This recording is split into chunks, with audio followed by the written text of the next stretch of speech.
السلام عليكم. لا تنسوا الاعجاب بالفيديو والاشتراك في القناة تشجيعا لنا لنستمر بنشر المزيد ان شاء الله.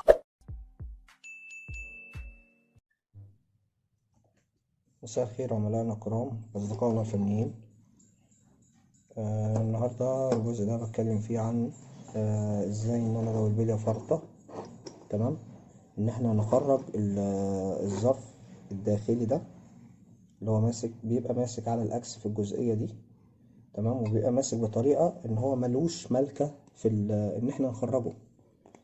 يعني لو البلية كاملة، لو البلية دي كاملة كلها مثلا نازلة هنا، ممكن بمنتهى البساطة بتبقى محملة كده اهو، ممكن بمنتهى البساطة نستعمل الزرجينة زي ما انتم شايفين، الزرجينة العادية، تمام، اللي بنقدر نخرج بيها البلي هنا على العكس. دي اللي احنا المفروض بنشتغل بيها على طول وباستمرار.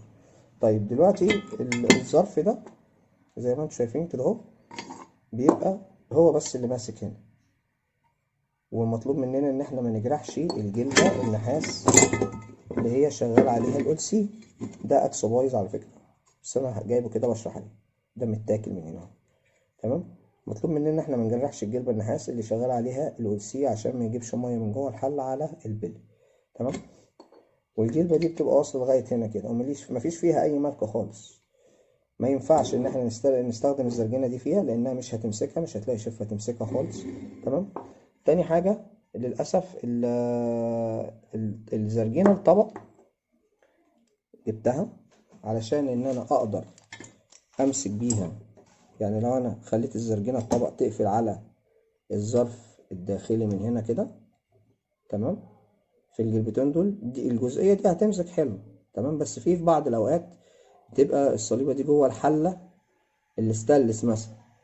يعني احنا لو هنتكلم على الحله البلاستيك اللي بنطلع فيها الحله الداخليه بالاكس كله، الموضوع بيبقى سهل شويه لو انا استخدمت دي وبعد كده ركبت الزرجينه الكبيره دي تسحب الداير ده كله، تمام. دي طريقة.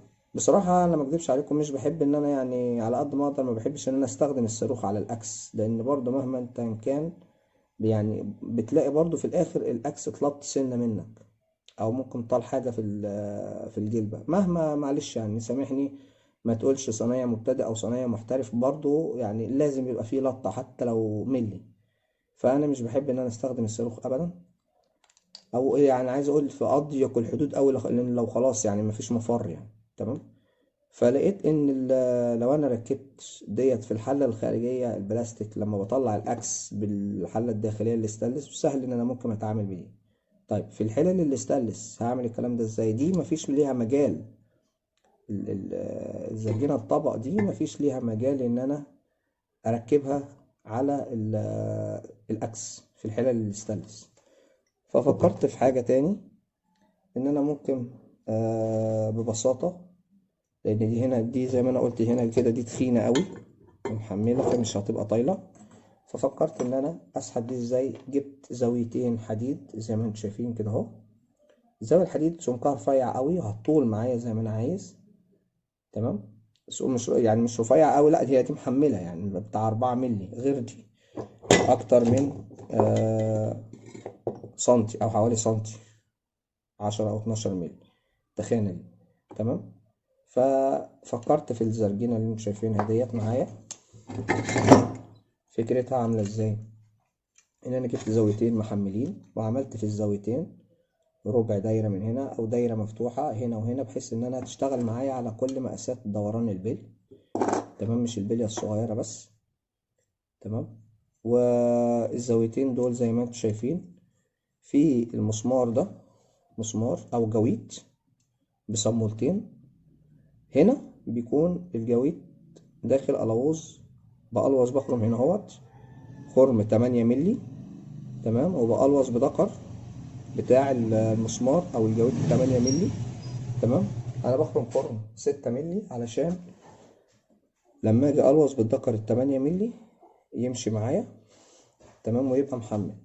وفي الوقت نفسه الجويد ده من هنا، طبعا أنا لما باجي افك الصواميل دي بفك دي ودي، الصواميل دي زي بفك دي لورا عشان ده يفتح، ونفس القصة ده هنا عكس ده، الجويد ده هنا اهو برضو بخرم هنا والوص، تمام.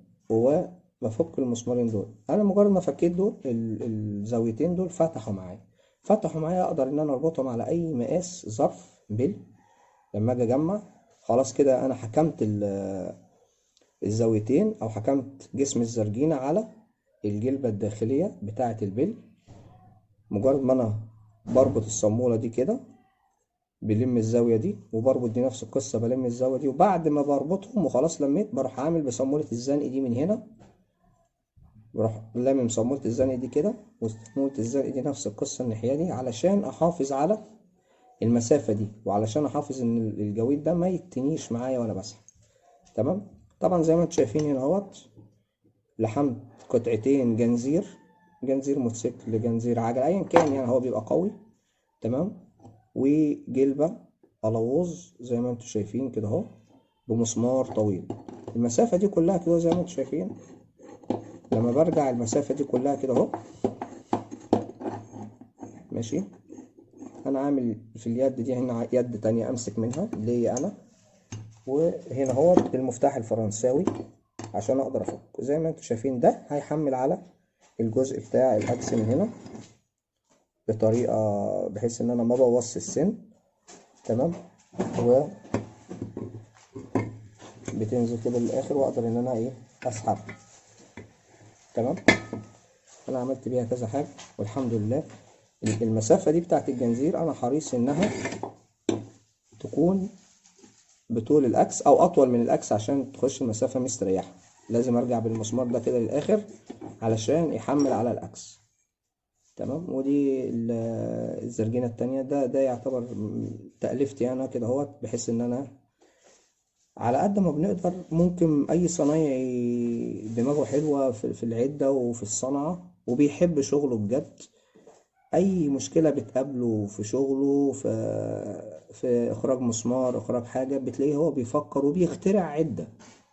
بيخترع عدة تعمل له وتوفي له الحاجة اللي هو عايزها، زي ما احنا عملنا في اخراج الظرف الخارجي في الفيديو اللي فات زرجينة. المرة دي اخراج الظرف الداخلي اهو زي ما انتم شايفين وبالطريقة دي. تمام. ان شاء الله اللي شايف ان الموضوع مش عملي، ان شاء الله هصور فيديوهين تانيين للشغل بجد، وانا بخرجهم بجد في شغل، بس انا حبيت اوريكم الفكرة الاول وان شاء الله تعجبكم. ويا ريت ما ننساش نتفاعل مع القناة عشان يوصلكم كل جديد مننا من افكار، ومن افكار شغل وافكار عدد. تمام. واسرار في شغلنا ومهنتنا. واتشرفت بيكم زملائنا الكرام، عملائنا الاعزاء، وان شاء الله نحضر لكم فيديو جديد بحاجة جميلة. اخوكم مهندس مجدي مكرم، مركز صيانة الراعي الصالح، 012-2-4-5-4-2-0-3-4. وتليفون مهندس أبو نوب ابني معايا 012-2-155-19-77. شكرا وإلى اللقاء. السلام عليكم. لا تنسوا الاعجاب بالفيديو والاشتراك في القناة تشجيعا لنا لنستمر بنشر المزيد إن شاء الله.